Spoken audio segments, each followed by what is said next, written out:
Hello, hello, hello, hello, hello. What's going on? What's crack-a-lacking? Welcome back to The Random Show with your host, Agostino Zinga, and this is episode number 889. That is Ocho Nueve with your host, Agostino Zinga. How you doing? How you feeling? How you doing? How you feeling? Good to hear from you. Good to see from you. So, how am I? All things all good. Not gonna lie, not gonna complain. I've been training a bunch. I've been doing what needs to be done out there, pushing weights, trying to get as jacked as I can because the summer's coming. The weather is now getting a little bit nicer out there. I'm feeling like everybody's starting to feel themselves. You see, the gym, in my personal opinion, feels like it's a little bit busier nowadays. Right? It's a little bit busier than it was before. I'm seeing people chilling, having a good time, taking up loads of the equipment and shit. And I'm in there just getting it in as much as I can get it in. You feel me? But I'm definitely seeing a bunch of people who are trying to rush to get their summer bod ready. You know what I mean? They're rushing out here. But I'm out here taking my time. I've still got some time until what? April, the end of April, which was one of my big kind of like milestones in terms of my weight, to get it down to, what did I say on my pinned quote here, on my pinned tweet? I want it to be 190 by April. It's going to be a stretch, but it's possible. It's going to be a stretch, but it's possible. I'll probably, if I had to guess, I could probably get down to 210 by the end of April. I think I'm going to get down to 210 by the end of April, but I'm pushing to get sub 200 by the end of April. It's going to take a lot of fucking work. It's going to be fucking brutal, but I'm going for it. I don't fucking care. I'm going for it. I'm striving. I'm being strong. I'm trying. I'm panting. I'm going, I'm bracing. I'm making sure my back is flat. I'm doing all the things that need to be done to ensure that this bod is looking on fleek. You know what I mean? Because this summer at these techno parties, what I want to do is I want to have my top off the entire time. I want to queue up. I want to go to Burger when I'm going next, and I want to be standing in. I'm going to be standing in that Burger queue. I'm going to be standing in that fold queue looking like this. This is what I'm going to be looking like when I go to Burger and fold. I'm just going to be standing in the queue looking like this. If you think I'm lying, I'm frying. If you think I'm lying, I'm frying. I'm going to be ace in the queue. Big up my guy Kruger. Right? I'm going to be stood in the fucking Burger queue like this, brother. Like my guy Kruger out here, right? What's his name? Kruger XVI. I'm going to be stood in that Burger queue looking like this, all cut up, all fucking blonks, all fucking wham, just like minding my business, you know what I mean? Just doing what needs to be done, just fucking chilling. That's what I'm gonna be. No tats, no nothing, just clean body, you know what I mean? Clean body. I'm gonna take some of that, what's that thing called again? I'm gonna take some of that hair removal thing, right? I'm gonna have some of that hair removal thing, get off all the hair on my chest and my arms and stuff, so I look as smooth as a fucking baby's bottom. You won't see a single hair on me, and the pectorials, the abdomen, the little fucking cock V, right? The little fucking cock V will all be banging. That cock V will be banging. The pectorials will be banging. The biceps will be banging. I'll be on a fucking crazy time. I'm looking forward to it. Just you fucking wait. I honestly, in the clubs and every fucking DJ stream I do since then, I guarantee you, I'm never, ever gonna put a shirt on again. Once I reach this physique for this summer, I guarantee you, I'm never wearing a top again. I might not even wear clothes again. It might be dangerous though, considering the places I go to. Pick up all my queer LGBTQ raves that I go to. It might be dangerous because I might get accosted, I might get assaulted, but I'm all for it, bro. If I get sexually harassed, I know I'm going in the right direction. If I go to Adonis, if I go to fucking night service, if I go to Inferno, if I go to all these parties and I like to go to, Fold, whatever, Corsica Studios, Venue MOT, Color Factory, The Yard, if I go to all these venues and I start getting sexually harassed, I know I'm doing a good thing. I know I'm in the right direction. I know I'm going the way I should be going. So just watch me. I'll be out here like my guy Kruger. Just cutting up in the queue. Just flexing, just like doing a little bicep flex, doing a little fucking, tricep flex. just kind of flexing my fucking chest, doing all the fucking, you know, what you call it, strongman flexes and whatever, Olympia flexes. You get me? I'll be out here doing that thing. So I'm looking forward to it, having a good time, looking forward to it. So big up all my gym people. At the moment, I've also recognized that I think the last 2 times I've been able to use the gym. So I haven't been able to use the bench press. The last 2 times I've gone, I haven't been able to use the bench press because it was so packed. And I don't know about you guys, but when I go gym, sometimes when a bench press is occupied, I don't even want to talk. I think I mentioned this before, I hate talking in the gym. I just want to go there and lock in and go home. I already yap as it is. I basically yap for a living. I don't want to continue yapping. So if I've got an opportunity not to yap, if I've got an opportunity not to use my phone, I'll take it. So I don't like to be on my phone or talking too much. So if someone's on a bench press, I'll just figure it out and like I'll get a bench and I'll just hook it up to like a little rack or no, to a rack somewhere else and try and figure it out that way. But this particular time that I went, all of the racks were taken. The 2 bench presses in the gym were taken. The Smith machine was taken. Everywhere that I could go and use the bench was taken. And there was no benches free. So I just ended up doing a bunch of push-ups and shit and just figuring out some other stuff and some burpees. But I think that's been helping as well because, you know, the bench press can be, you know, in terms of like getting a bigger chest and getting definition on your muscles and on your pectorals, it's not the best thing. Do you know what I mean? You're probably better off doing fucking dumbbell presses and whatever it may be. But yeah, I've been enjoying it. It's been fucking good. But I've also noticed that it's the summer because equipment like the bench press is so in demand now, especially if you go after work times, if you go before work times. Like the only time I can get an opportunity to use the equipment without any interruption or without it being busy is if I go during lunchtime, you know, because usually people aren't there, or if I go just before the end of work time, quote unquote. But if I go anytime before 9, if I go anytime after 6 p.m, those benches are so packed, so fucking packed. So hopefully, fingers crossed, when I go to later on today, the bench will be free so I can get my pectorals looking wham. And then by this time, end of April, man can be looking fucking crazy. You get me? And I'll definitely post a picture as well when I get that done. I guarantee you I'll post a picture. Moving on. So this is an interesting post. Big up this person on Twitter called @PrettyCritical. They said the following. They quoted somebody who said, breaking news, co-workers are not your friends. Do your job and hit the gate, period. Pretty Critical quoted it and said the following. Meanwhile, everyone's giggling and gossiping at the happy hour about how weird you are. She continues on. I've made so many of my best friends from work. It makes the day fun. Don't be a grump. To be fair, this is a hard one to tackle because I've been in both positions. I've been the quintessential personality hire, and I've also been somebody that's kind of maybe suffered the consequences of just locking in and doing the work. And I think much like social media, like if you want to be an influencer, if you want to be big on social media or the internet, unfortunately nowadays, there is no hack. You have to do everything. Before, you could kind of figure out a niche, you could kind of do one thing very well, and then you could blow off that. But nowadays, if you want to get notoriety, if you want to blow really quickly, you have to do everything. A bit of podcasting, a bit of content creation, a bit of live streaming, some clips, guesting on other shows, networking. You have to cover the bases, and then somewhere along the line, one thing will pop off. Same goes for work. At your place of employment, it's not just important to be good at your job. It's not just important to get on with your colleagues. It's not just important to be a good member of the team. You have to do all those things at once. You can't just focus on one. Back in the day, you could. I think there was a period in time, maybe prior to COVID, maybe that might be the time. I think where I think you'll probably get away with just coming into your 9 to 5, sitting down, doing your work, and then going home, taking no part in all the social activities, and it wouldn't have hampered your employment in any way, shape, or form. But nowadays, being a good colleague, being a good member of the team is really important. And when I say good member of the team, what does that mean? That means just attending some drinks. Even if you don't drink, just going out with people.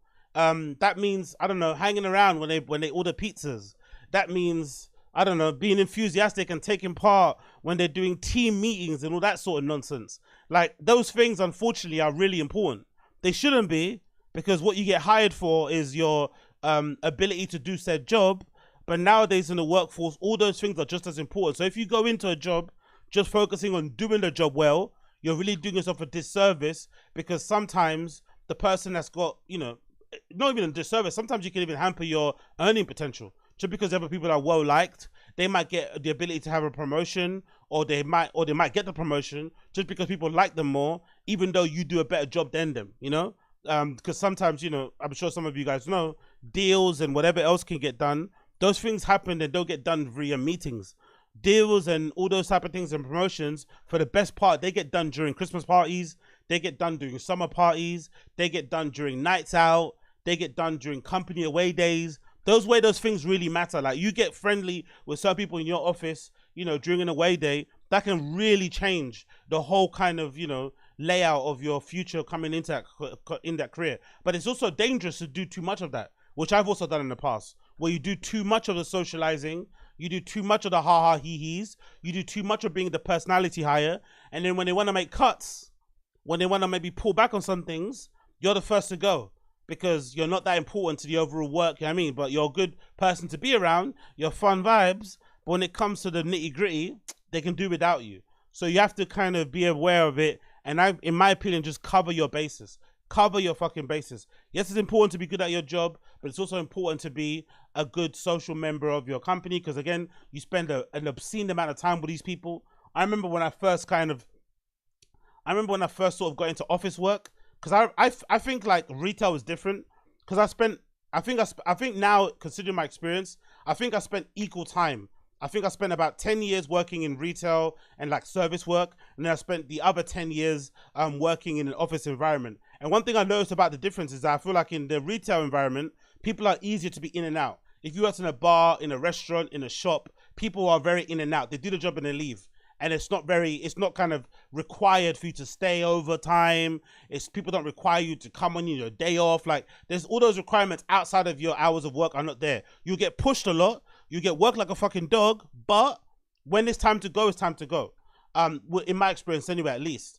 And no one really judges you if you don't come to the company meetings or whatever it may be. Like, I've known certain people that have worked in retail who got awards. They got given like Sales Assistant of the Year awards and like Selfridges and shit, and they didn't even turn up to the events, and it was perfectly fine. You know what I mean? They didn't turn up to the events to collect their award, and no one fucking gave a shit. But in an office, if you don't go to those award ceremonies, if you don't go to those away days, if you don't attend the all hands, like, that could really fuck you up in terms of how you're perceived in the office. But I noticed in obviously in retail and those type of things, you could go in and out, but in offices or in whatever, for whatever reason, you were almost required to kind of do more of that sort of like hanging around, being available, whatever it may be. There is a real talent to it, because I've worked with people who are really good at it. Certain people who are really good at like popping in and popping out, you know? One guy in particular, my friend Matt, I used to work with back in the day at fucking Mastered. He was the king of that. He was really good at always like kind of always being there at like the company things and the away days and the pizza parties. But he kind of like, I guess it helped at the time because he was married. So you always got that excuse, right? I'm married, I've got a dog. Like, those type of things help a lot. If you mention it sometimes at work, they can really help to sort of like, you know, get you out of certain things. I've got a dog, I've got a cat, I'm married, I look after my mom, I play football. All these little things could get you out of social situations. But Matt was really good at just like using the marriage ring and just like, you know, just generally being good at like the French exit. Like, he was really good at that sort of stuff where like he's around, then you turn around and suddenly he's not there anymore. One minute he's there with you having a Bex at the company fucking meeting or the company party. Next minute he's not there again. He's at home already. Do you know what I mean? I fucking love that sort of shit. So you've got to be able to know how to oscillate between those two things, cover your bases so you don't fuck yourself over. Because unfortunately nowadays, if you don't do the other thing, it's gonna fucking hurt you. But hey, what do I know? Absolutely nothing. Moving on. I want to quickly touch upon this. I want to quickly touch upon this. Oh, by the way, if you're watching this live and you're seeing and hearing my voice, please let me know how the microphone is, because I've changed some settings around. And if the microphone is sounding a bit weird, let me know. But I've changed some settings because I heard before it was a bit muddy, it was a bit muffled. So I did do a little bit of work and went on YouTube and, you know, went through some fucking, what's the thing called? Tutorials of how to properly use OBS. And I think I might have got the settings to work correctly now. So it shouldn't be sounding muddy or muffled as it was before in the past. But let me know if it does, and I'll have a little bit of a fidget after I finish today. Anyway, continuing on. Big up Tego Sigel. So, I'm not really aware of much when it comes to Filthy Fellas, but I kind of got locked into it because of the drama, naturally. So, if you don't know, Filthy Fellas is like a UK football show here where guys sit around and talk about football, right? Kind of simple. Sometimes have guests on there, loads of jokes, talk about life, blah, blah, blah, blah. Well, sometime, what was it, a couple of years ago, maybe a year ago, I think it was, Tego Sigel, the white guy here, was accused by people that run the show, by people that own the show, blah, blah, blah, blah, blah, of allegedly using the company finances to finance his own life. There was accusations that he was taking money, the money that was coming in from the podcast was going directly to his own bank account, which is understandable if you do AdSense. Maybe his own bank account was linked to it. I'm not too sure. But regardless, he was getting accused of basically using the company funds to pay for dinners for his wife. There was even a suggestion that he used the company funds to buy condoms and shit. Crazy, right? And I think the funny story or the funny kind of anecdote about this whole thing, or funny detail, is that allegedly this all came about because a big UK podcaster here, I forgot his name, was allegedly trying to work out a deal to invest in this podcast, Filthy Fellas. And when he was doing the due diligence of going through the company finances, he recognized a lot of, a lot of omissions and things that weren't meant to be there and things that were there, which is what I kind of uncovered this Tego Sigel guy, the white guy here with the beards, alleged theft of the company funds. It caused a big uproar on UK Twitter. People were talking about it, myself included. And basically the guy got kicked off the podcast, even though he helped to kind of found it. I think Poet was the one that actually did it, but this Tego Sigel guy is the one that kind of helped to kind of legitimize it, add commercial sponsors, and just kind of level it up a bit, right? They all kind of helped, but I think he kind of also helped to sort of like level it up and take it on that kind of way. Anyway, he was kicked off unceremoniously off of the podcast. Kind of embarrassing, I think, the way he got done. He obviously got accused of being a thief. A lot of the people on the pod, I think, unfollowed him. The normal stuff happens on social media. Well, he came out of nowhere and decided, nah, I'm not taking this. And to be fair to him, he did do pretty well. He defended himself on social. He's basically denying he sold anything. In my opinion, I feel like he was doing semantics, like maybe he was denying the fact that it was company funds and there's a misunderstanding. But I know I'd never really felt like there was an outright denial of some of the accusations that were being thrown out there, which is basically like, yeah, the money was coming in and there was a madness because there was no like clear line between if the money that was coming in was for Filthy Fellas, the brand, or if it was for him, how was he paying himself? There was some weirdness with the accounting. Regardless, he sets up a new thing now called From the Left. And the weird thing is, this new thing he set up called From the Left, he's basically got a bunch of people, three now, sorry, from Filthy Fellas. So 3 ex-Filthy Fella co-hosts are now a part of his From the Left channel, which is essentially another version of Filthy Fellas that he's now leading. And I can't understand what's going on, because if he was stealing, why is everyone working with him where he was why is everyone from the former podcast he was stealing from now working with him on this new podcast? Is it just simply because he does good business and people are just like, fuck it, I'm not getting a big enough cut over at 50 Fellas, so I'd rather go to this guy, even though he can, he puts his hand in a cookie jar, he still pays well. He pays on time. It's professional, blah, blah, blah, blah. I'm not too sure. Or was the whole stealing thief thing blown out of proportion or just not true completely? I don't know how to make of it, because everybody in the industry that was tied to this was saying he was stealing. People were talking about him buying dinners off the card, buying condoms, all this sort of shit. But then the same people that were working on that show that should not be friends with him, because technically if he's stealing from the brand, he's stealing from those guys' pockets, they're now working with him. Or, I just thought about it actually, unless they probably think he never did anything dirty to them. That could be the case, right? Maybe he did kind of fudge some things. Maybe there was some, sticking fingers in the cookie jar, but it was only for the company funds. But everybody got their payment. Because I don't think I've heard of anyone from Filthy Fellas, current cast, former cast, say that they missed a payment. I think no one has said that they never missed a check or an invoice wasn't paid. So they obviously get paid. So if that's the case, then what was the whole drama about? And why was Poet saying all that stuff about him? Change your bio, all that really funny stuff, that really kind of cunty stuff. And, things that you would imagine would kind of, hurt your feelings if you're somebody that worked with him and a close friend. It's really interesting and weird. But then the other side of the thing that makes it weird, because I only say this because they recently announced a new co-host called Geordie, I think, who's a former co-host of Filthy Fellas. He's now joined. So technically they've got 3 people from Filthy Fellas. They've got this Specs guy. I forgot the guy in the middle, but he went viral as well for a little argument he had with Poet back in the day. And the other guy called Geordie. So they've got 3 people from the other podcast that he allegedly stole from, which is weird. But then the other detail that's really strange is this. So that Tego Sigel guy did a live stream after the breakup on his From the Left channel. And he did 2 live streams where he answered questions from the fans relating to the breakup and to the accusations that he was a thief.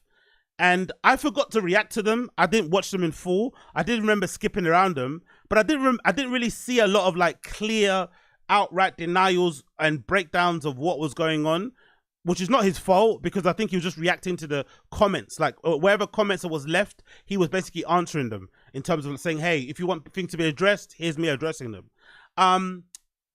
And it's weird because now those videos have been privated. I tried to go and watch them and you can't find them anywhere.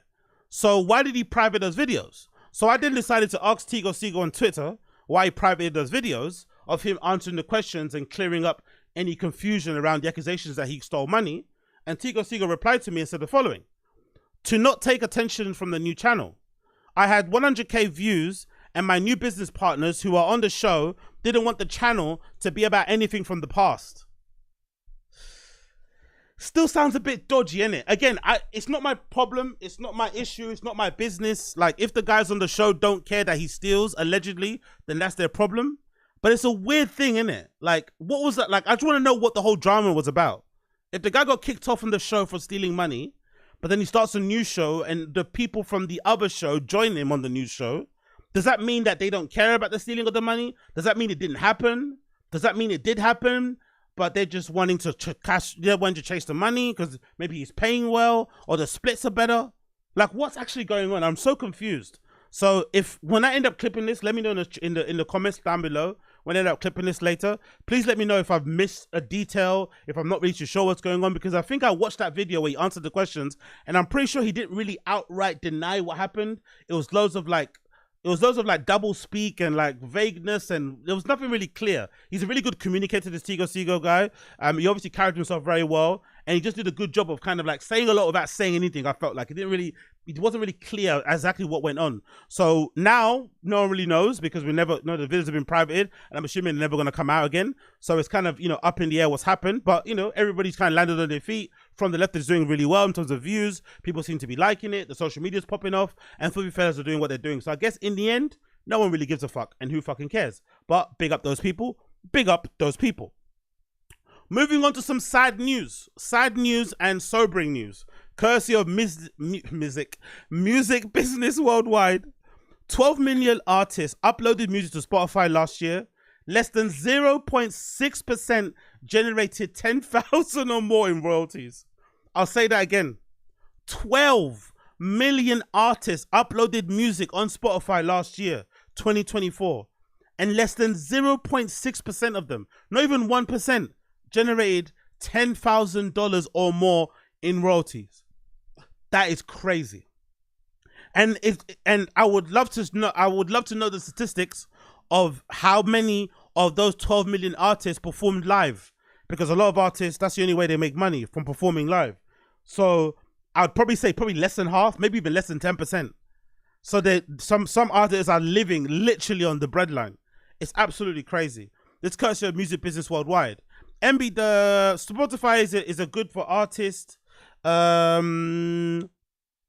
message underlying almost every point made in the latest edition of the music platform's annual Loud and Clear Music Economy Report. It's a point that Spotify may feel the need to make, given the most recent criticism of the platform received. Witness, for instance, Snoop Dogg's recent criticism of Spotify. Yeah, this was a big one, by the way. This is what really opened my eyes.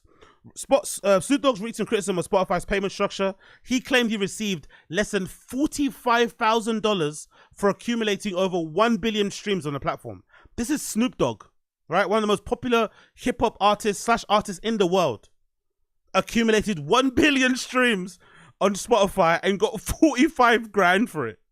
Fucking crazy. How little that is, considering his catalog, considering how long he's been in the game, considering he's probably got favorable splits because he signed a deal back in the day. So I'm imagining those splits were probably a lot better than they are nowadays. You know, record labels are still predatory, but imagine they were probably less so back in the day. God almighty. Spotify responded last week in a statement to TMZ, however, noting that it's well documented that billion streams of Spotify generates millions of dollars of rights holders. It's unfortunate to hear Spotify's payment didn't make it through to Snoop, which is still bullshit because, you know, record labels and shit.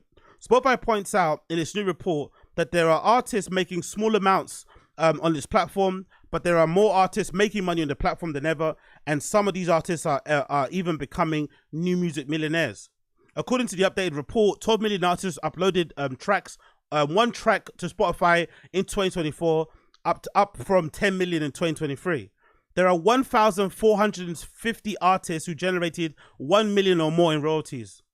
Of the 12 million, only 1,455 generate 1 million. God almighty. That number is recording artists whose catalog generated recording of 1 million. Spotify, that figure is up from 1,250. Interestingly, Spotify says that more than 80% of the artists who generated over 1 million royalties last year didn't have a single reach the top 50 on the charts. Spotify's takeaway: success in the streaming era doesn't require a chart-topping hit, a decade-spanning catalog. It's about building a loyal fan base. Now, one thing that I remember over the years that I kind of realized, and this is something that I've kind of woken up to, I remember when I was working a job and I was really trying to, work. I was working a normal 9 to 5, but I was also trying to do my thing on the side. I was DJing, I was taking pictures, I was putting on parties. I was trying to make that kind of side hustle work out, right? I remember being really jealous of people who kind of figured out the freelancing thing. They were doing marketing, social media, consulting, all this sort of shit. But it was only later on in life that I realized these people aren't living like lavish lifestyles. They're just getting by. Some of them are making just touching $1,000 a month, but they're just making it work. And obviously you get benefits because you get taken out to dinners a lot for clients and shit. You might get comped these side of things. If you do your taxes right, you might expense certain things. They just kind of make it work. But my kind of view of them on the outside in, these people who are DJs, especially the DJs going up, I've heard of DJs nowadays who pay to play places on the journey to becoming a fully fledged professional DJs. They are paying to play certain places. They are not getting paid at all and just getting their flights and accommodations covered. Sometimes not even accommodation, right? But on the outside, it looks like they're flying all over the place and playing places, but they're really living on the breadline. But this is the only way to make it work, because if you try and get a full-time job and then balance the DJ thing, you don't have the time to work both things. I guess the same thing happens with the artist thing. So it's a bit of a double-edged sword. But then the other thing that's really interesting on this is that these artists who are getting this money, a small amount of them, even though it's a small amount of money, it's still a good thing, because at least Spotify provides a one-stop shop, like a central location for you to discover all these people's music. That's the only benefit they bring.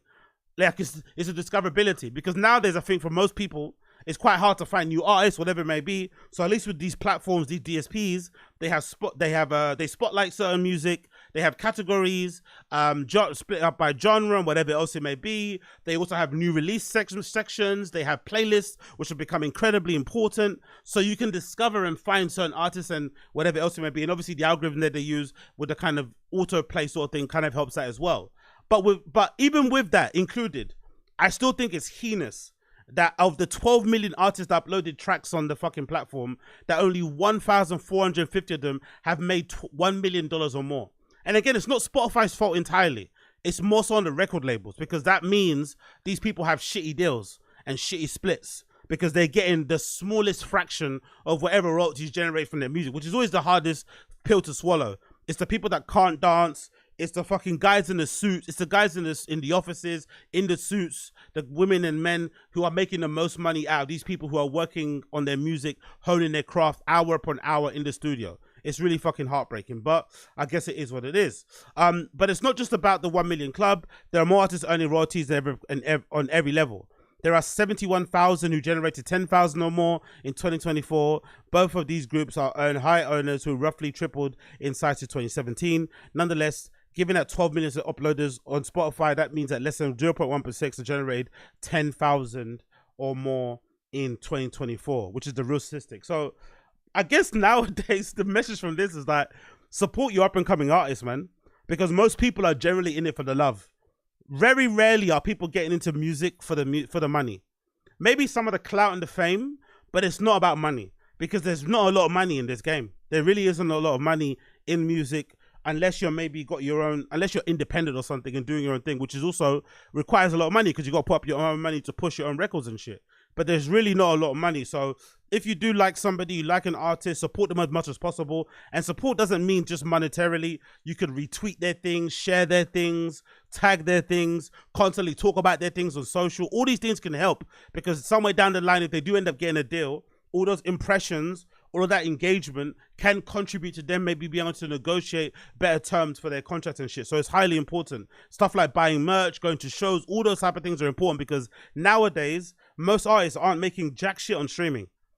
They're not making jack fucking shit. Even though they're you know, these streaming platforms are generating millions of billions or billions of streams, whether they're legit or not. The lion's share of that money is going to the record labels. The lion's share of that money is going to the fucking DSPs themselves, but it's not going to the artists, which is really fucking sad because that statistic is fucking crazy. 12 million artists uploaded music on Spotify last year, and less than 0.16% of them have received $10,000 or more. That's fucking heinous. That's fucking heinous. Big up Big U. Big up Blood Clot Big U. Big U is a madness, bro. Big U is a fucking madness. Big U obviously has been indicted in this Rolling 60s Crips, RICO that happened the other day that took down a couple people that I am aware of from No Jumper, in Brick Baby and Loose Cannon, and a few other people. And some of the allegations are fucking wild in there. But Big U decided to get on the internet and basically plead his innocence because at the time that the RICO was announced, he was categorized as a fugitive because I guess he wasn't found at any of the properties that he owns.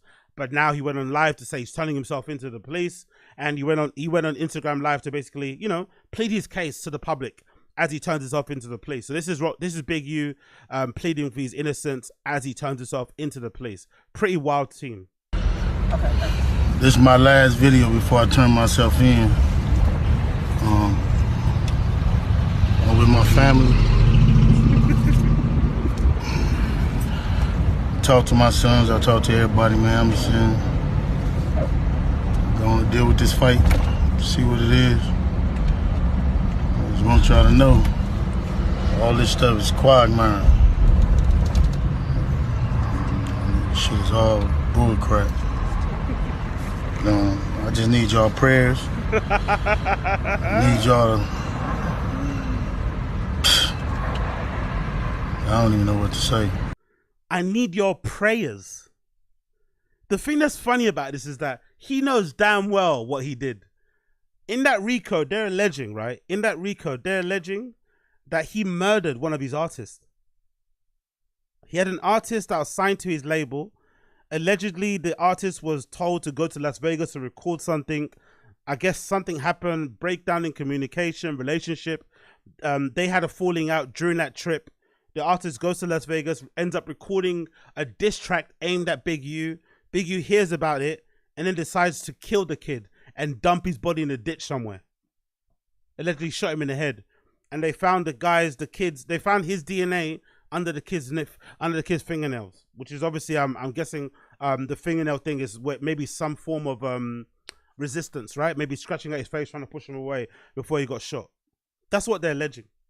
Another part of the allegation, courtesy I think of the Los Angeles Times, they're alleging that he was running this really, really, really crazy, elaborate checking in operation, which is obvious, where allegedly he was taxing and checking in NBA players like LeBron James, Draymond Green, like a few other people too.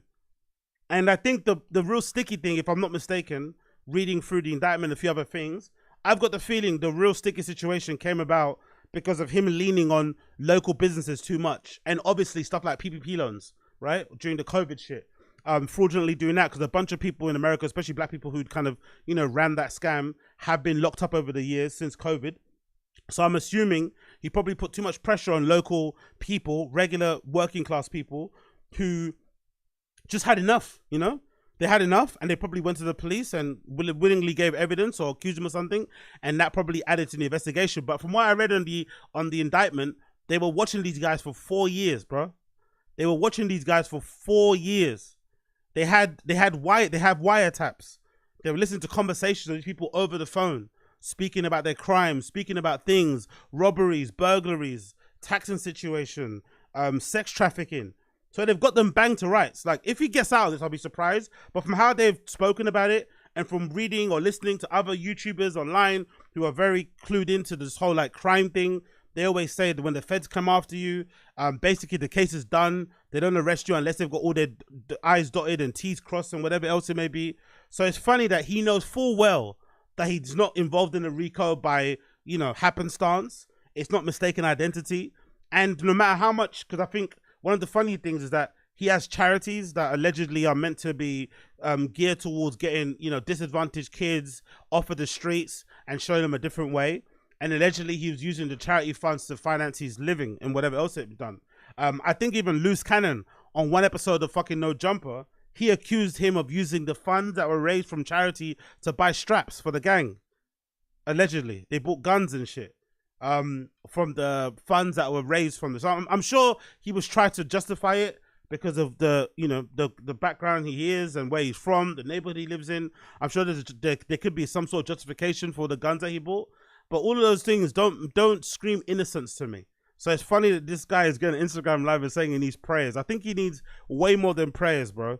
Because if those allegations are true, if those accusations are true, the charges are true, then he's fucked. He's really, really fucked. Just the murder alone is a fucking big deal. So let's see how it plays out. Let's see how it plays out. Next clip here, we've got Elon Musk. Elon Musk is on social media crying now, which is fucking funny.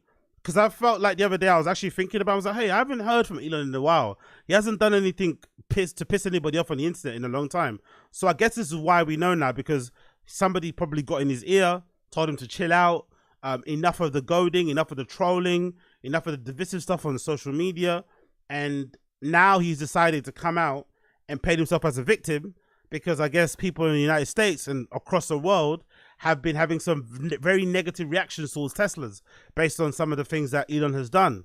The Heil Hitlers, the fucking, the aligning himself with right-wing political groups here in Europe and shit. Some of the stuff he's done with Doge in America, blah, blah, blah, blah. Him taking an increasing, role in the United States government despite not being an elected official and whatever else it may be. People are upset. And I don't think the people that are upset with Elon are just people that you would deem to be liberals or work people.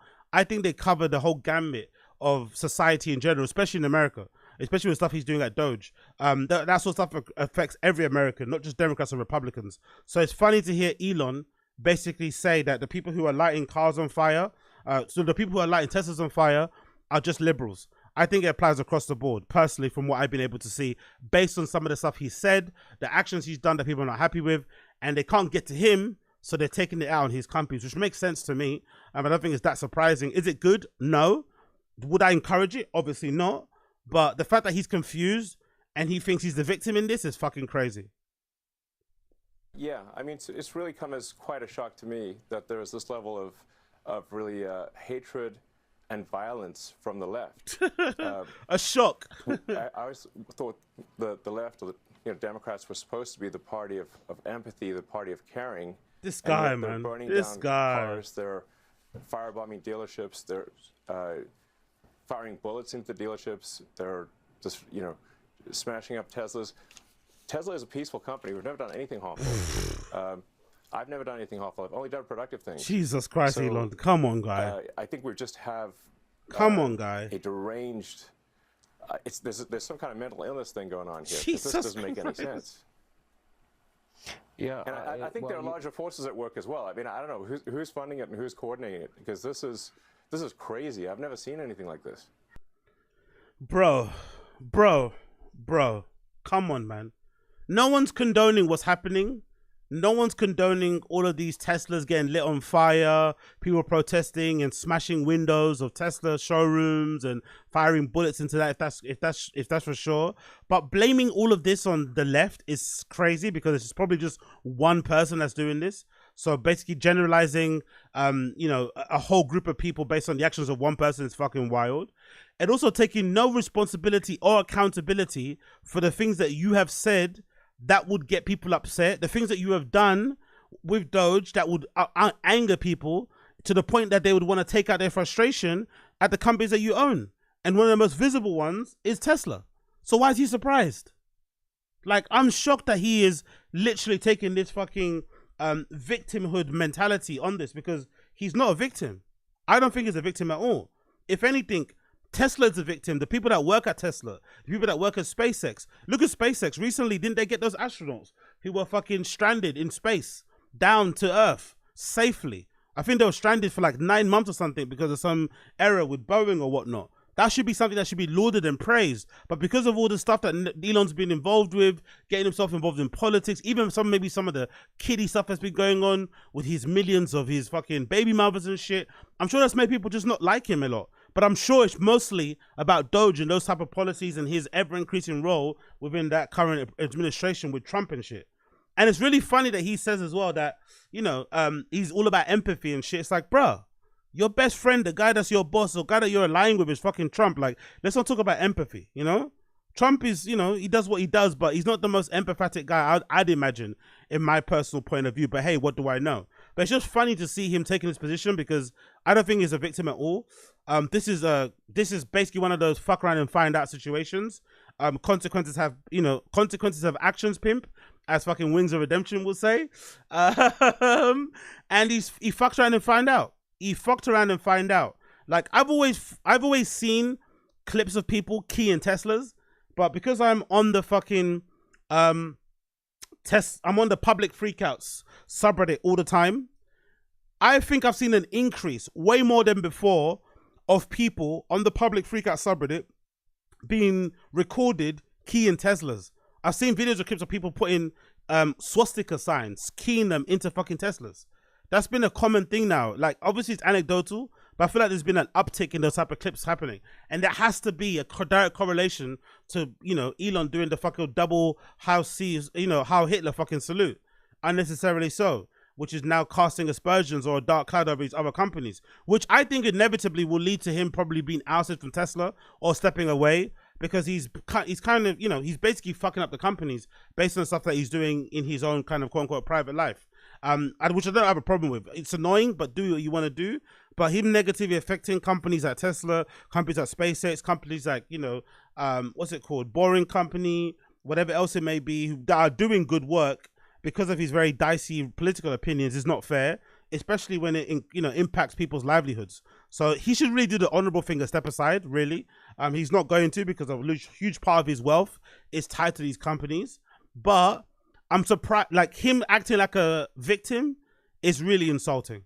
Him acting like he's a victim when he's been going around goading people, going around trolling, trying to get under people's skin on purpose, do it knowing and do it like upsetting people, and just, you know, just pissing people off in general, and then being surprised when people react is really fucking weird, especially him trying to be a victim. No way, no way. You can't be a victim and a bully at the same time.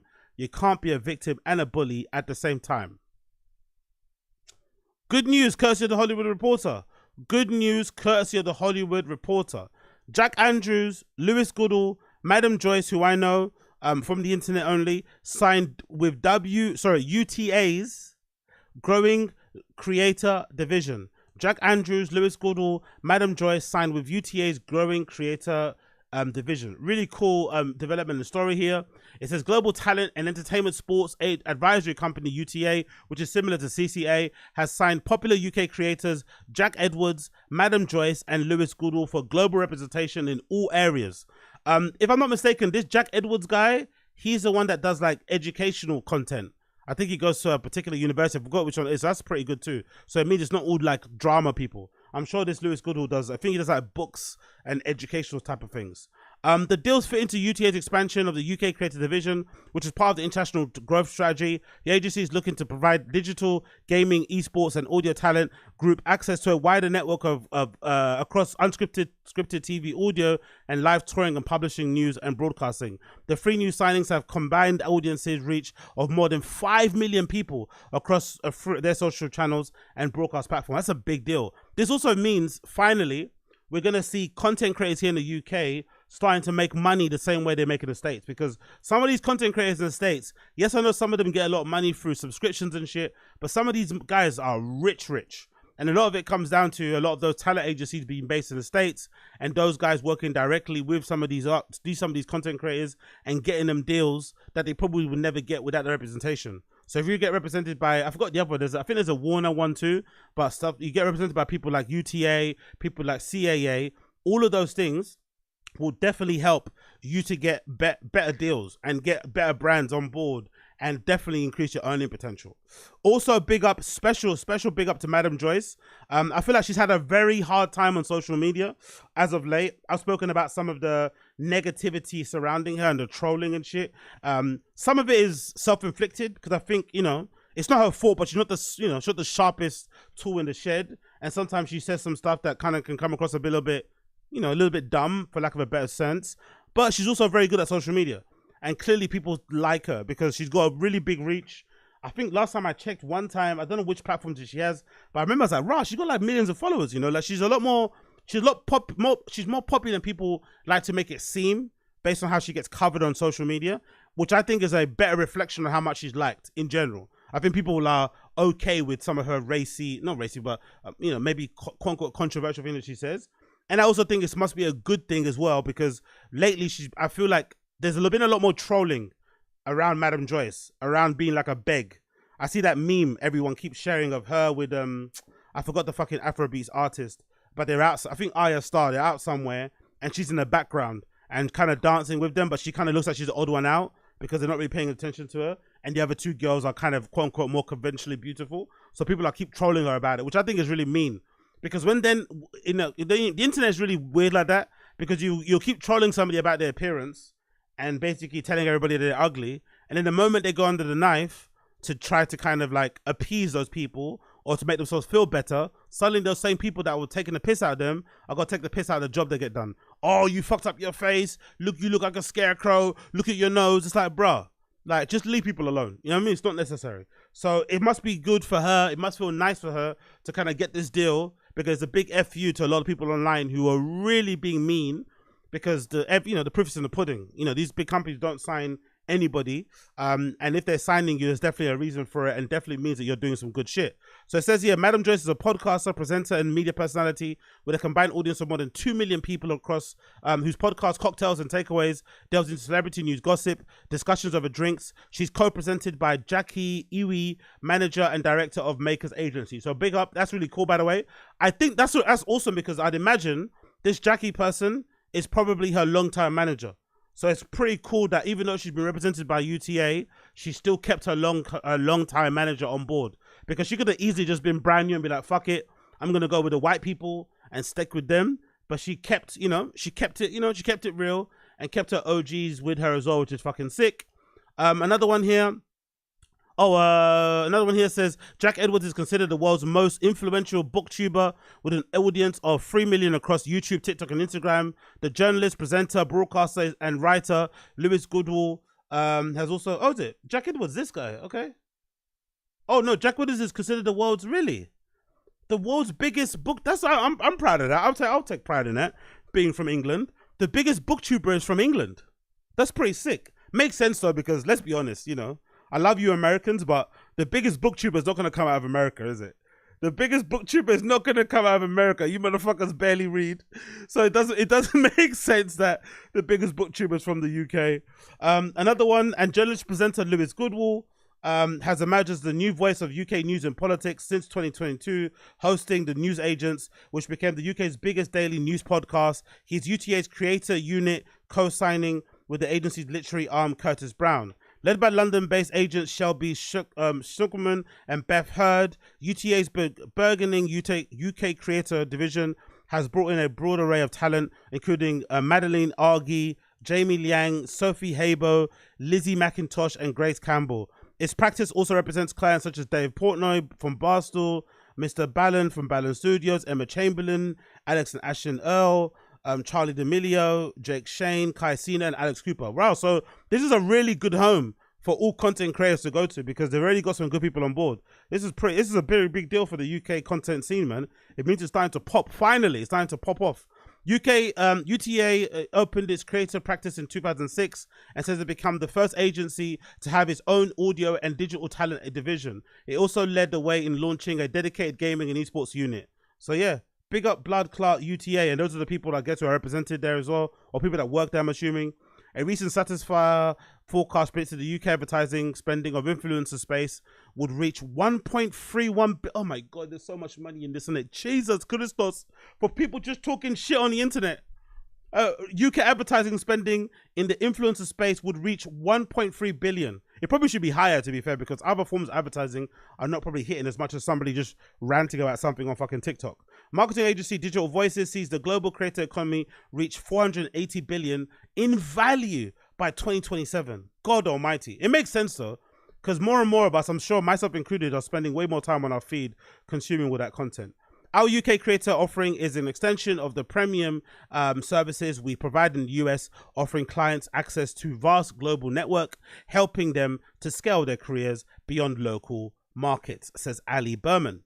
The media and the entertainment landscape is largely evolving, and UTA remains the go-to resource for connecting top talent with media and brand partners to navigate these shifts and continue to build upward in the growing creator economy, adds Oren Rubensborn, partner of audio at UTA. Our global approach also is going to help to unlock opportunities that ensure long-term success for our clients. Ali Berman. There's a Rosamund guy. Madam Joyce is set to embark on a UK-wide live tour in the coming months. Big up her. She struck a collaboration with such brands as Sony Music, Cadbury, Spotify, Amazon, and JD.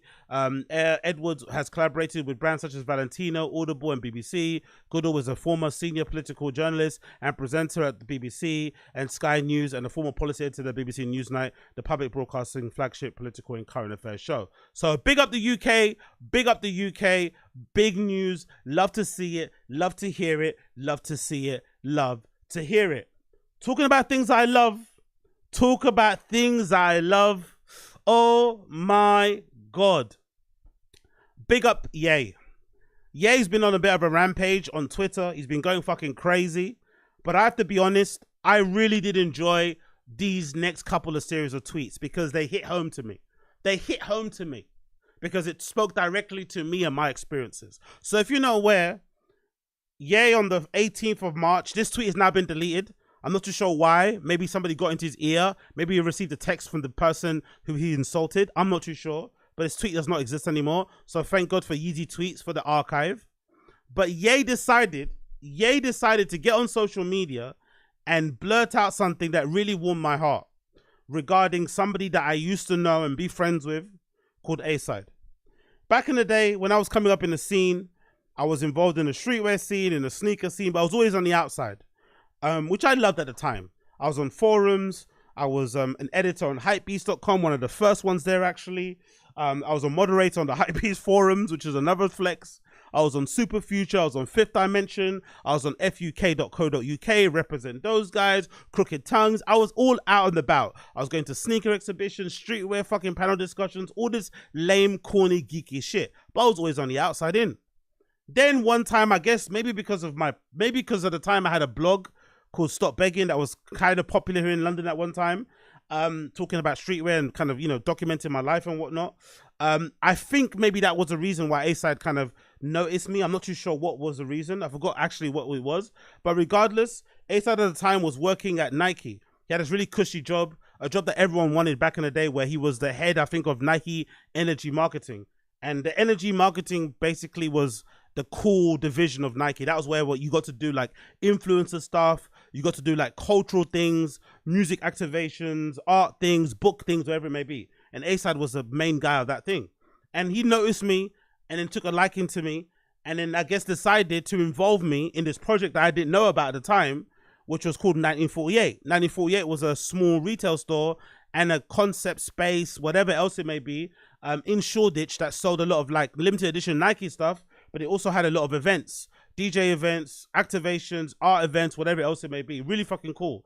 The interior was designed by two really prominent architects that really did some great, like, you know, interior design in terms of displays and shit.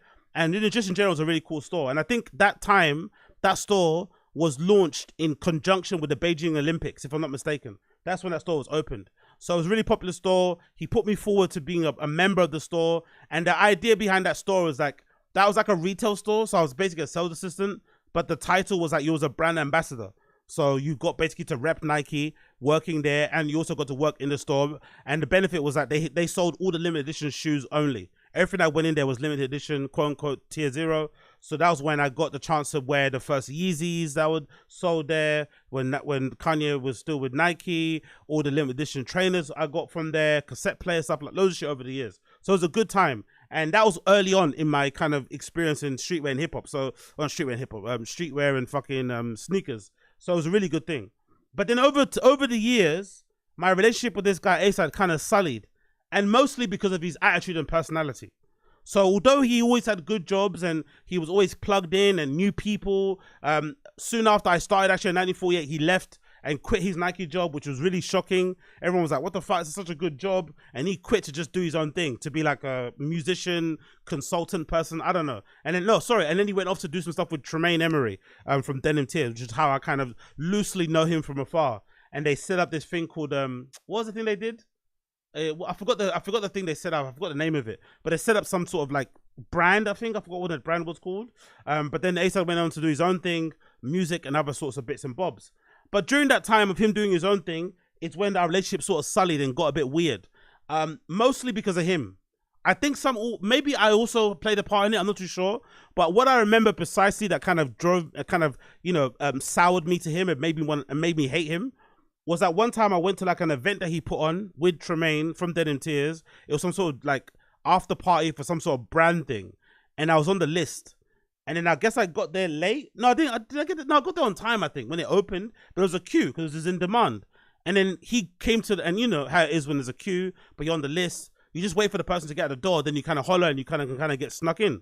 So I was at the queuing up normally, but then I noticed he came to the door. So I went to the front of the door to be like, hey, I'm here. I'm on the list. You mind like getting me in? And nowadays I would never do that. And I think the reason why was because of experiences like this. He just like egoed me, as a kid will say, like egoed me in such a way, tried to make me feel so small that I was really unnecessary and really kind of out. Like I think that was the first time I saw that side of him, because I think I only saw like a cool, nice side, like the mentor-y side. But then I saw the other side of him, which is just like, you know, a scene person. To be fair to Acyde too, it's not just him. I think this happens across the way, right? I think it's happened across the board. I think everybody, I think I was speaking to my friend Matt about it the other day. I think everybody that was involved in the scene, everybody that's involved in the industry, subculture, I think it applies in fashion. I think it applies in DJing and art, whatever. People just have this like attitude about them. I don't know what it is, especially in London. It's just a weird attitude, right? They kind of feel like they're better than you. They kind of talk to you like a peon, especially if you're not like on their level, quote unquote. It's just a weird attitude, right? It's kind of what attitude of those people that, I don't know if you've seen them, but like on my timeline, I always see them. These people who always seem to be proud of their friends and boasting about their friends on social, but all of their friends happen to have cool jobs. They're never proud of their friend who just became a manager at Tesco. It's always like, oh my God, I'm so proud of my friend. Oh, because they're an editor at The Face. Oh, I'm proud of my friend because they just got represented by this big agency. Oh, I'm proud of their friend because they just played at Berghain. How come all your friends have cool jobs? Why don't you have like regular, normal friends? No, but that's part of the clout Olympics, right? Everyone wants kind of wanting to be those cool friends. So I guess I never saw that side of the guy. So I saw it in that instance when I was at the club and I tried to get in or tried to, you know, alert him that I was there and I was on the list, and then she kind of maybe sneak me in. Now, don't get me wrong. Maybe that was entitled to me to think so, but that is not uncommon. If you're, you know, if you've been out nightlife, you know that's a thing. If you get on a list of a really popping event, but then you see the person at the door, you should maybe try to say, hey, I'm here. Could you maybe sneak me in and see what I want? He could have just said, no, I can't. It's oversubscribed. Just queue and wait. Everybody here's on the list. But the way he spoke to me was just like crazy. So I saw red because, you know, I'm not really a confrontational, aggy sort of like fighting kind of guy anyway. But when it comes to like disrespect, I just can't take it. Like it happens at work all the time. Like I've been in so much trouble at work. When people say something that's disrespectful, I'm always going to fly off the handle. I just will never accept it. I just don't think it's necessary, right? Just speak to me with respect. You know, let's all treat each other normally. There's no need to be rude. So he went rude, and then I went mad. I was going to fight him outside of this club. I think even Tremaine stopped me, I think, if I'm not mistaken. And it just went mad, didn't it? I was going to cause a bit of a scene there. And then since that day, we've never really spoken or like, you know, hung out in any kind of normal way. I think I might have saw him at one event one time ages ago, but it's never been the same ever since. So I've always kind of like bore a grudge. But then at the time when it happened, I remember a lot of people just like not like acknowledging that he's a dickhead. You know what I mean? And I think a lot of it had to do with the fact that he had a cool job. But I think over the years, as time has gone by and his clout has maybe increased, I'd imagine because now he hangs around with a lot of music people and whatever it may be, and he's always in pictures with cool people going to cool events. I haven't spoken to him, I'd assume he's even worse than when he was when I first met him. I'd assume he is. So nowadays, I feel like a lot more people speak about his attitude. So it's nice to see things like this from Kanye, taking the piss of what he looks like and shit, and tweeting the following. Acyde told me my metal teeth looked back. No, Acyde told me my metal teeth looked back. He asked me, why do you do it? No, Acyde told me my metal teeth looked black or looked bad. He asked me, why do you do it? This nigga Acyde basically said, I don't look good. Well, at least he got his own toy. And Kanye posts a tweet of this figurine from the 300s, the guy with the fucking bubbles on his back and stuff with the hunchback, because if you've seen Acyde in real life, you know that I think due to some condition he has, his back is a little bit, you know, a little bit cranked. And the next thing he posted regarding Acyde was this. Acyde scoliosis always been an elephant in the room. Tremaine putting too much weight on that shoulder. And he posted a picture of Tremaine and Acyde at an event somewhere. So I gotta be honest, this filled me with so much joy when I saw this on social media. I was so excited because this is the one time only in real life, in public, that I've seen someone validate my feelings when it comes to somebody I don't like. Because for whatever reason, and I think it's mostly because of his kind of fame and notoriety and clout, people just weren't willing to acknowledge that he can be a dickhead. And I've experienced a dickhead side of him, right? And I thought at that time it was unnecessary because we were perfectly cool before, and then I got some cunty reply, tried to make me feel like a peon, and I just wasn't having it. Even though technically I was a peon at that time because I wasn't really anyone, I don't think you should treat people like that. I don't think you should treat people based on their follower count or if they know Frank Ocean or not. You just treat everybody with respect. Just have good manners across the board. That's me, personally. I treat everybody the same. But some people are not like that. But I kind of regretted at the time flying off the handle because I was really ready to fight. Like I went crazy. I had to get calmed down by bare people outside of the club. I think I ended up leaving straight away. But I can't lie, man. Like I just can't tolerate disrespect, especially in public like that. Like I just can't do it. And I'm somebody as well that I would hate myself coming back home thinking I should have done this. So I'd rather crash out there, take the consequences, wherever they may be, than regret not doing or saying something in that time. So even though this is kind of mean and disrespectful and it takes the piss out of his condition and he's suffering and stuff, the guy's not a good dude, in my personal opinion. The guy is not a good dude, in my personal opinion. And I think this is well and truly warranted, although it's coming through Kanye and he's not in a good space at the moment and he's a little bit, you know, going through something. I'm so happy to see somebody that I dislike getting absolutely trashed in public, especially somebody as famous as fucking Kanye, who's got fucking however many millions he's got on social media and full HD, because there's something I've been screaming for the longest about this guy, but no one wanted to listen to me because who am I, you know?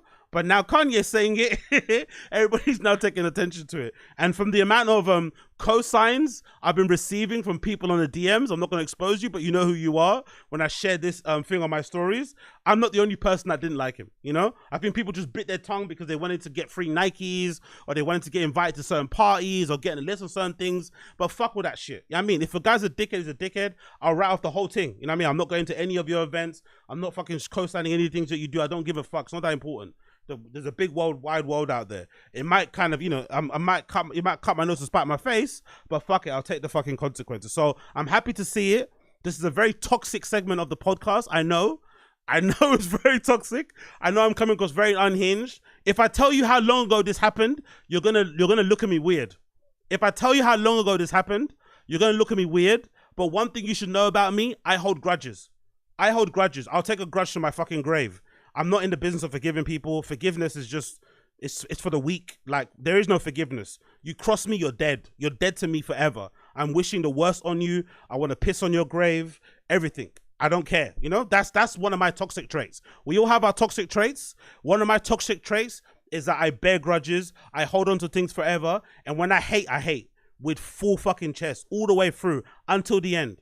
You know, until the end. Even sometimes I get as far as going like, I can sometimes hate somebody so much, I would even forget their name. Like, you know, that kind of anger, that kind of bitterness, like for so much, I forget what their name is. Like my brain sort of like does like a fragmentation and whatever, do you know what I mean? And so I kind of hard deletes it. That's how much I can end up hating. But I'm glad he fucking did this. Big up fucking Kanye. It's fuck Acyde forever. Glad to see him getting put out on blast like this. And although it's mean, although the things that he said about, you know, about him regarding his scoliosis is not the nice things to hear, he deserves it, because for the longest time, man's been one of the biggest dickheads on the scene in London, bar none. Bar none. An absolute capital dickhead. So I'm glad to see it. Big up Ye. Solidarity with Ye. Solidarity with Ye. Take your grudges to the grave, people. Take your grudges to the grave, because you only got one life to live, and why the fuck not? Why the fuck not? Cool. Moving on. Oh my God. One more bit about Kanye. Kanye is wild, right? Kanye, for whatever reason, according to Vulture, Kanye drops a song with North West and Diddy against Kim Kardashian's wishes. So for some reason, Kanye thought it would be smart to try and get his daughter North West on a song with Diddy. Now, Kanye's defense of Diddy is what it is. Obviously, man, don't co-sign that shit. But if you know anything about Kanye, you know he's not really defending Diddy. He's more so got this weird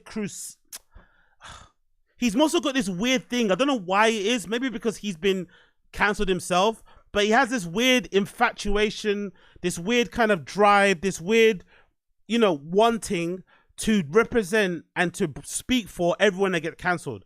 It's almost like he doesn't believe in cancel culture in its essence. He thinks no one can do any wrong. Everybody is open, has to be forgiven. And if somebody does get cancelled, he goes out of his way to defend them. Not because he thinks they're innocent, not because he thinks they're guilty, just because he doesn't want people to get cancelled. So I don't think he even has an opinion, if anything, on what Diddy done.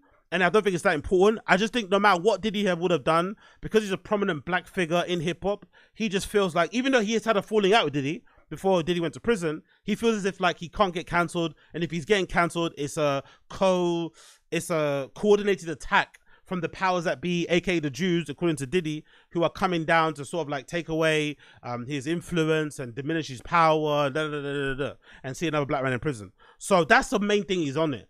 It's still fucking wild, considering all the evidence that we've seen, considering the allegations out there, considering the fact that Diddy's still in prison now. It's pretty insane for him to have this position, but that's the position that he has.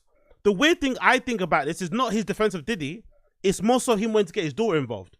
I don't agree with his defense of Diddy. I think Diddy did that shit, right? No matter what happens, I think that Cassie video alone is bad enough, right? He's just excommunicated completely. But I think him trying to get North on the song is worse than him defending Diddy. I'm not gonna lie. Because getting your innocent daughter who knows no better, who, you know, she's a young girl, she might be like 13 or something, involved in a situation is so heinous. It's so disgusting. Especially when Ye's out here crying and complaining that he can't see his kids, and you're taking a black man away from his father, and blah, blah, blah, blah, and complaining about the Kardashians. The Kardashians have their issues. Kim has her issues, I'm sure. But what he's doing is pretty fucked up, man. Not gonna lie, what he's doing is pretty fucked up. Trying to get your daughter on a song with fucking Diddy, considering what's going on, is fucking really weird. And I think it was only stopped, thank God, because I guess Kim has the trademark rights to North West's name and shit. So I'm assuming when this song was when they were trying to get the song cleared, she probably got alerted through her lawyers, and she stopped that shit. And that song hasn't been dropped officially. You can find it unofficially, but officially it's not out. So thank God that's the case. Well, Ye decided to get on social media and let us know what's going on with the situation. And he posted the following. Kim is the sole exclusive owner of all the trademarks related to North West's name, including North West's mark. Ye's use of North's name, likeness, and trademark in connection with the recording is not only a violation of the parties' 2020 stipulated government judgment, as the parties share joint legal custody, but also infringement under state and federal laws. Kim does not believe that participation in this project is in North's best interest and asked for it to be removed. Now, for me, that's a pretty normal response. I think any parent wouldn't be too happy if their child was approached to be on a song with Diddy, considering the allegations against him. No, thank you. I'll take a pass on that. So it's pretty fine. So Ye kind of airing this out on his socials as a way to get people on his back or on his favor is kind of insane, because he's 100% in the wrong. Ye's 100% in the wrong in this regard. And it's weird because now people like myself are defending Kim when I don't really have, you know, I don't really think much of her either. But in this regard, he's definitely right. Then Ye decided to share a screenshot of the text message he had speaking to Kim. And I think this is hilarious too. It says, this is the first screen grab shows that I'm not playing.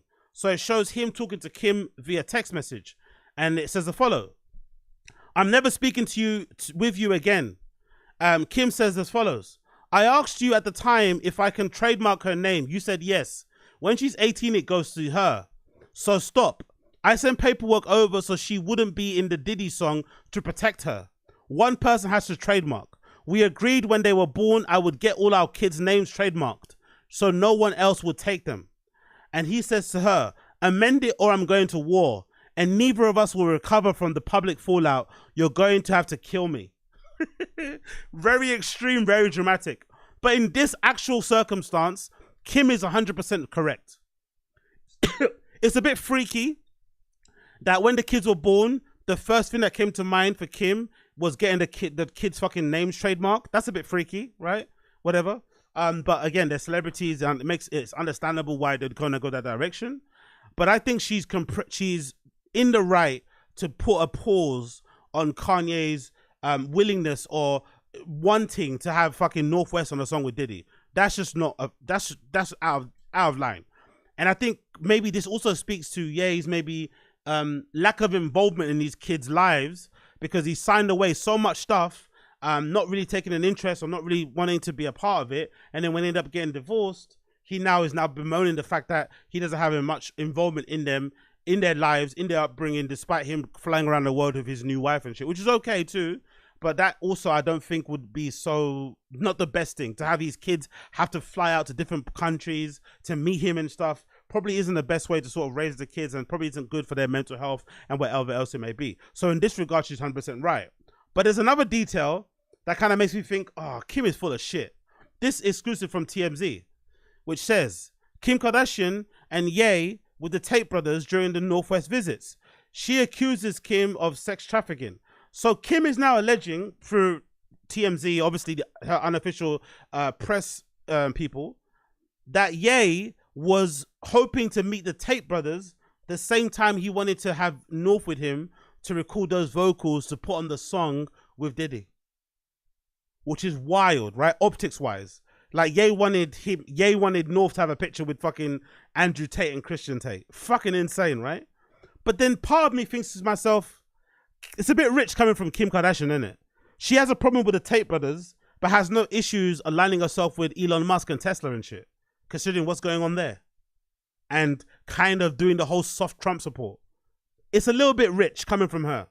To draw your line at Andrew Tate and Christian Tate when you're in bed literally with Elon Musk is a little bit wild. It's a little bit wild. She's a little bit full of shit.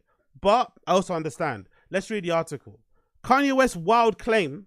Yeah. Kanye West's wild claim that Kim Kardashian is pimping out their kids strikes people close to her as laughable, especially considering he's been hanging with controversial Tate brothers. Kim and Ye's co-parenting relationship hit a new low on Wednesday as he fired off a string of outrageous posts on X. He said as follows: Kim Kardashian is a sex trafficker. I don't like that Twigs has my daughter in her video dressing all grown. I would have expected more from Twigs. It's fuck all you N-words. My soul is black. And watch y'all don't believe me, just say I'm crazy. Another tweet. The Kardashians are sex workers and they sex traffic all of the black children they strategically produce. Now, I think this is a bit rich coming from Kanye because he decided willingly to bust a few fucking loads in fucking Kim to spray up or shop or whatever else those terms people say in order to have kids with her, knowing full well what the family's about, how they are. That's one thing I've always never liked about Ye, I'm not going to lie. When he got with her and he started complaining about the Keeping Up with the Kardashian show, he kept complaining about their overuse of social media. He started complaining about how they just live their lives. It's like, you can't complain. When you get into business, when you went to lay with a Kardashian, you know what you're laying with, you know what they're about. But I don't believe it's fair to try and go in there and try and change what they do and how they live their lives, how they make their money. How they make their money is what they do. If you like it, you get involved. You don't get involved. But trying to change it is a little bit rich. It's a little bit rich because you know what they're about, especially when he enjoyed in the beginning, but then he went through an awakening and became a Christian for a bit, and that maybe changed his mind. But I find it a little bit wild that he's saying this, considering he's hanging around with Nick Fuentes, all these other people. It's like, you're hanging around with some dicey people. Having your daughter around these people is a little bit mad, if you know, all things considered. Article continues. However, sources familiar with the situation tell us the issue of trafficking already came up last week during an emergency hearing over North. We're told Kim abruptly pulled the plug while North was visiting her dad because security guards informed her that Andrew Tate and Christian Tate were going to be arriving at the location. God almighty. Come on, Ye. Come on, man. What did you... I know he probably thinks he has a right to have his daughter whenever he wants to have his daughter because it's his daughter. Maybe there's a part of that. That makes sense. But you can understand why the mum wouldn't want her daughter hanging around with the Tates, you know? You can understand it. Like I said, I think it's rich coming from Kim, considering her allegiance with Elon and the soft support for Trump, but I get it. As we reported, Kim and Ye and their lawyers met with a mediator last Friday to discuss North West rapping on Ye's song, Lonely Roads That Still Lead to Sunshine, which also featured Diddy, but we're told the Tate brothers incident also came up. Andrew and Christian Tate were arrested in 2002 for allegedly creating a criminal organization in Romania.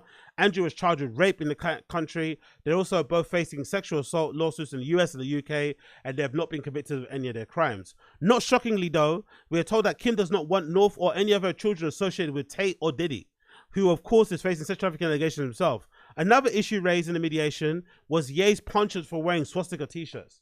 So again, Ye has this thing where everybody's out to get him, but there's a real lack of accountability for the things that he has done for why people might not want to associate with him.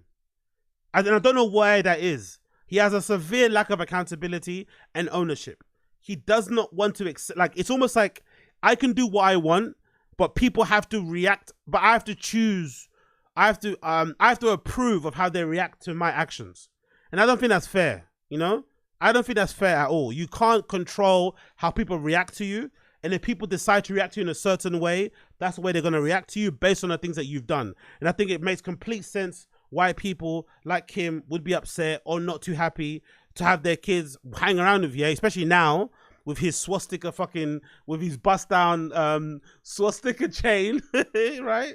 His bedazzled swastika chain with the swastika hoodies and all this malarkey. It makes sense why they wouldn't want him to be why they wouldn't want the kids to be associated with that sort of stuff. Because in this digital world we live in, pictures last forever. Pictures last forever. Our sources also find it ironic that Ye would hurl sex trafficking offenses when he very publicly parades Bianca Censori completely naked or totally see-through bodysuits. That you can't really know. That's a bit rich coming from the Kardashians because Kim has posed naked. Kim has been in editorials butt naked as well. So let's not act as if like she's not out here and we haven't seen her goods on display in all the places.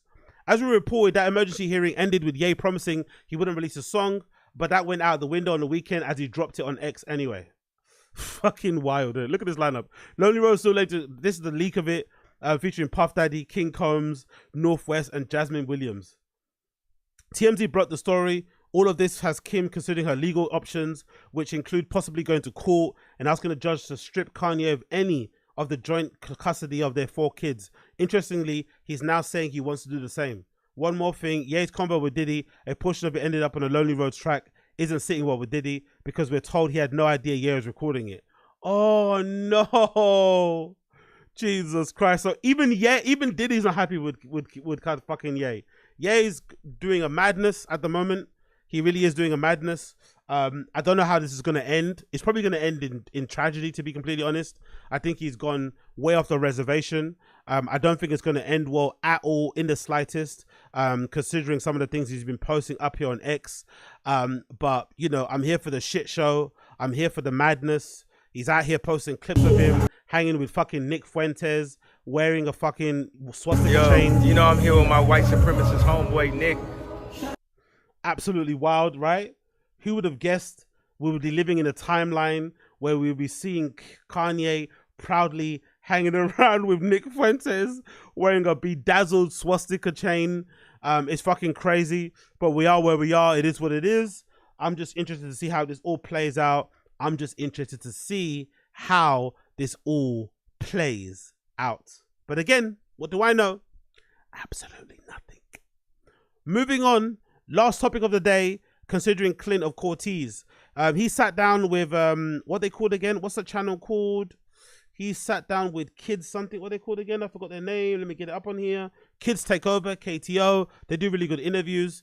And this is a clip taken from Stay Grounded TV. Big up Stay Grounded. This is Clint of Corteiz talks about the importance of small brands and artists promoting themselves. Let's hear what Clint419, founder of Corteiz, has to say about this. And I feel like a lot of people care. Really and truly, it's like they care what other people think. They don't want other people to think they're desperate. That's why they're not promoting themselves. It's like, I don't want to give off a vibe of desperation. But then it's like, if that vibe of desperation can get you a Ferrari or buy your mama a house or something like that, why would you not want to do that? Like, do you? That's the, you know what's funny about him saying this? I think a quote went viral. I forgot who the person was, but someone went viral, and essentially, to kind of paraphrase, they said something along the lines of like content creation or trying to make it online or whatever it may be. And I think that applies to everything in terms of being an artist, being a musician, being a content creator, being a streamer. It all kind of, same thing, content creators, blah, blah, blah, blah. Someone said something along the lines of like, it's inherently embarrassing. It's very cringe, right? And I think that's true. In order to like make it, you kind of have to be okay with looking a bit desperate, looking a bit cringe, looking like an attention seeker, giving off narcissist, right? Being a little bit self-centered. It's gonna give something. It's not gonna leave a good taste in your mouth. Let's just say that. Maybe the one thing that I give a lot of Americans credit for, and I don't think we have it here in the UK and Europe, I think Americans have an intrinsic thing where, for whatever reason, I feel like a lot of them don't have the capacity to be cringe. Maybe it's because of the whole American dream and be who you want to be in the country, but I don't think they have like a cringe button, like a corny thing. Like they kind of embrace it, they lean into it. People around them don't really take the piss out of them too much for it. Whereas I feel like in the UK and in Europe, you get mercilessly mocked and insulted if you're corny or cringe. Like it, you know what I mean? Like mocked to the point where like it might change up your whole life. It might put you in some form of depression. So it really does take a lot. Like it does take a lot of courage, a lot of guts to step out and say, yeah, I'm gonna do something online. I'm gonna promote my thing. I'm gonna post my thing. I'm gonna tag it. I'm gonna do all the hashtags. I'm gonna clip. I'm gonna upload 1 million clips. Like it takes a lot because intrinsically we have too much cringe, too much self-awareness in this country. And we're too much in of our heads. And I said it before previously, when I went to America, one of the things I really admired about people, especially in the creative space over there in America, especially when I went to New York, was people's willingness to tell you what they do. In the UK, I feel like people are like, if you ask them and they're involved in the creative field or they're doing something on the side of their jobs, they got like a side hustle, it takes a long time for it to come up. When you ask, oh, what do you do? What do you get? Oh, this and that, a little bit of everything. I'm just out here doing my thing, like very vague. No, not very deep, you know what I mean? Kind of keeping their cards close to their chest. But in the States, everyone that I bumped into, especially in New York and in LA, they were super keen, super quick to be like, yeah, I do this. I'm involved in this. They'll always give you their 5-minute elevator pitch or their 5-second elevator pitch super quickly. Yeah, I'm doing this. I've got this magazine I'm running. I've got a consultancy. I've got this studio. I'm putting together these raves. I'm opening a restaurant. I'm fucking starting up this, da-da-da-da-da. They're very quick to do that. We don't do it here in the UK, and I think that's to our detriment. I think it's to our detriment, which is probably why a lot of people shine. No, the small minority of people, like Clinton and others, who do take the step to step out there, be brave, back their own shit, make it. They go up. Because a lot of us kind of live vicariously through them because we can't do it, The amount of people who are looking for, like, you see them all the time in Clint's replies, looking for a shout out, looking for acknowledgement, looking for him to give them permission to do their things. Like, bruh, you don't need his encouragement. He's shown you the blueprint. He's specced out how he's done it. He's shown it all on social media. Just copy what he done. Copy the steps and kind of do your own thing. But everyone's kind of too afraid to take that step. You know what I mean? So they live vicariously through somebody else sort of thing. And I guess that also on the flip side, is the reason why people hate a lot in this country too, because people are intrinsically more afraid and self-conscious to do their own thing or to take that chance, to be courageous. And when they see you doing it, they kind of instantly hate it because it kind of reminds them of their inability or reluctance to be brave and step out and do something. You think you're too cool? Do you think you're a certain kind of mysterious artist who only wears black, who shouldn't promote? When those artists were younger, they will promote themselves. Right. And that point is very on point. That point is so true. And it resonates even more if you watch the Blackboy Max streams and you were reading the comments. One thing that really stood out when you watched the Blackboy Max studio session streams that he did when he came to the UK, everybody in the comments, especially people from the States, oh my God, these guys are so nice. These guys are so nice. They're so safe. The vibes are immaculate. Even when Skepta came on, who's one of the biggest artists here in the UK, biggest in Europe, whatever, he's smashing it, right? Even he was super nice. No, like even fucking Lancey, who maybe on from the outside in, if you look at him from on social media, you may think he was gonna come with this aura, right, of being too big and not wanting to speak, or whatever. They were chill. They had a good fucking time. The only one that was a little bit iffy was Fake Mink, but I think that's part of his persona. I don't think he was trying to be a cunt, and he also stepped in and kind of in his own way said hi to the stream. But everybody was comparing how different the attitudes were between the prominent or the up-and-coming UK artists here in the UK compared to how their contemporaries are in the States, who are maybe a little bit more, have a bit more of an ego, maybe look down on the whole streaming thing, are a little bit more in their own heads, whatever else it may be. So I think that's really, really funny, that there's still an issue, despite everyone being nice and kind here, there's still this issue with and I guess music is different than content creation, because I guess a big part of music too is maybe the lack of access, right? Maybe it's not the best idea to be a full-blown content creator online whilst also pursuing a career in as an artist, because people kind of want a little bit of mystery, maybe not having all of your opinions out there, especially on music might not lend well to people how they interpret your music, because it might be like, oh, how can you say that person's trash when your music shit? I don't know, but I think that's a good point that he made, because I didn't realize the difference of how people acted completely different based on where they're from and shit when it came to the Blackboy Max streams. It's like when you get to that certain point when the compound interest of your career has built up to a level where you can just send out ambiguous tweet and then people are gonna go crazy, but you're not gonna get there if you're not promoting yourself in the beginning. Right. You have to earn that. All those artists that did that was the years of earning it. They were earning it. Yeah. Then it's just cool, they've earned the right to put out an ambiguous tweet that's gonna promote that album, but you haven't done nothing. You ain't done enough shows, you ain't done enough this, you ain't done enough that. So, who are you really? And he's right. He's 100% right. You have to earn the right to be ambiguous. You have to earn the right to be mysterious, or just work hard and push your things. I think this also goes back to the Tyler the Creator thing, isn't it? I think that's something that I've suffered from before in the past. I think Tyler the Creator was right in that he said something along the lines of people don't promote their stuff enough. They'll promote their stuff for the week that it dropped, but then they're not pushing it continuously. And something you could not blame Tyler for or accuse him of is not promoting his music. He's always promoting his music, tagging his music on Instagram stories, promoting a certain single, promoting the album, artwork, whatever. Just keep on promoting it because you worked hard on it. You spent a lot of time, you stayed away in the studio, you spent a lot of money, resources. Why wouldn't you keep promoting something like that? But people don't do it because it appears like you're being too desperate. But in this age, I think, especially nowadays with how way the content is, sometimes people meet your content at different times. Sometimes whenever you put the thing out, it's the first time they've seen it. They have no idea that you posted it 60 million times before. They just saw it on that particular day. So you sometimes kind of, do yourself a disservice by not putting stuff out more regularly in that way. So he's got a big point there.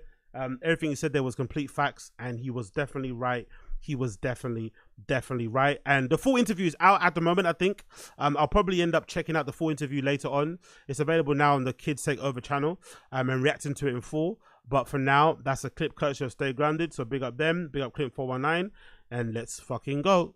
Thank you for tuning in to the Agostinho Zinga Show, episode number 889, Ocho Nueve. If you're watching this show live, you'll be redirected to the Random Show, which will start in a few minutes. So thank you for tuning in. Redirection to Random Show will be happening right at the end of the stream. If you listen to this podcast via the podcasting app, my tune of the day that you're hearing underneath my voice will be from the delightful Kilo Kish, who's making a comeback Big up Blood Clot Kilo Kish, and the track is called Digital Emotion. Big up Digital Emotion, playing underneath my voice by the beautiful and the effervescent Kilo Kish, who deserves another run at it. I think she was definitely ahead of her time, so I'm loving that she's coming back out and putting more stuff out again. Big up Kilo Kish. Big up everybody tuning in, watching this show live. I'll see you guys in a minute. Thank you, peace, and good night.